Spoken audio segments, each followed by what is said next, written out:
আমি সুমিত ঘোড়াই। আমরা বন দপ্তরের মাধ্যমে এই কচ্ছপগুলিকে গভীর জলাশয়ে ছেড়ে দেবো।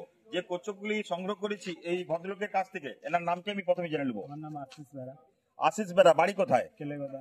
আচ্ছা, আপনি এই কচ্ছপগুলো কোথায় পেয়েছেন? এটা কলকাতায় স্মৃতির মোড়ে পেয়েছি। কলকাতা স্মৃতির মোড়ে কিভাবে পেয়েছেন? এটা পার্কে ঘুরতে গিয়েছিলাম, পেয়েছি দুটো। আচ্ছা, এগুলো আনকমন কচ্ছপ, এগুলোকে বাড়িতে সংরক্ষণ করে রাখা আইনত দণ্ডনীয়। তাই আমরা এই কচ্ছপগুলো বন দপ্তরের মাধ্যমে গভীর জলাশয়ে ছেড়ে দেবো। এই কচ্ছপগুলো সচরাচর দেখা যায় না। আপনারা দেখতে পাচ্ছেন এই কচ্ছপগুলো আনকমন। সাধারণত আমাদের দেশে ঘরে এই কচ্ছপগুলো দেখা যায় না। এর বয়স প্রায় 2 মাস 3 মাস, 1 বছরের কাছাকাছি। এই কচ্ছপের ধীর গতি। এরা 14 থেকে 15 বছর আয়ু এদের, যতটা আমাদের জানা। ঠিক আছে, আমরা এই কচ্ছপগুলো নিয়ে গিয়ে গভীর জলাশয়ে ছেড়ে দেবো। এই কচ্ছপগুলোকে বাঁচিয়ে রাখার প্রয়োজনীয়তা আছে, কারণ এইগুলো লুপ্ত প্রায় প্রাণী। দেখতে পাচ্ছেন কচ্ছপগুলো আনকমন।